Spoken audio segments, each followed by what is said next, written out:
J'ai pas eu de rencontre personnelle avec Sainte Thérèse. C'est plutôt un de mes amis chanteurs qui a eu lui une rencontre avec Sainte Thérèse et qui voulait faire un programme sur Sainte Thérèse. Mais il ne l'a jamais fait. Donc je m'y suis mise de mon côté. Donc j'ai commencé mes recherches, j'ai lu ses manuscrits. J'ai eu un peu de mal à rentrer dans le personnage. Il a fallu que je me laisse apprivoiser.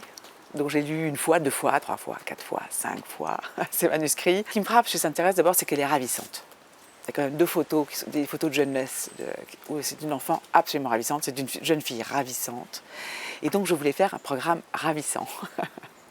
Et effectivement, il y a des phrases qui sont ravissantes. Il faut oser les dire, mais qu'il fut doux le premier baiser de Jésus à mon âme. Je trouve ça quand même ravissant.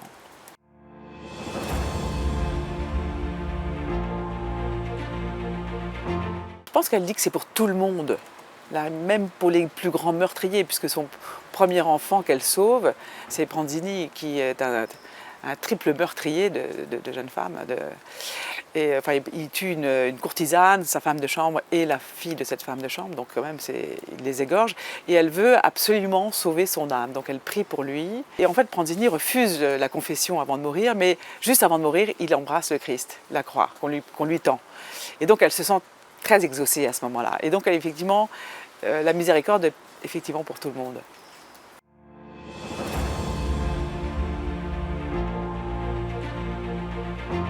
Alors Sainte Thérèse, c'est aussi une image d'humilité, parce qu'elle se sent toute petite et elle s'abandonne. Alors c'est très joli aussi cette histoire d'ascenseur où elle dit il faut que je trouve un ascenseur pour monter au ciel.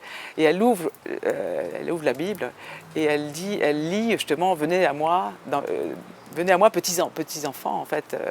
Donc elle se dit voilà, ce sont vos bras, ô Jésus, qui vont être mon ascenseur pour monter au ciel.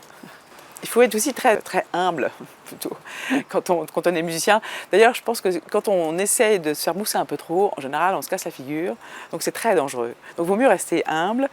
Et cette forme d'humilité, de respecter une partition, de ne pas vouloir toujours rajouter sa propre personnalité qui nous fait sortir du contexte musical. Donc d'ailleurs, tous les grands musiciens vont vous dire qu'ils suivent exactement la partition et rien d'autre en fait. Il ne faut pas en rajouter.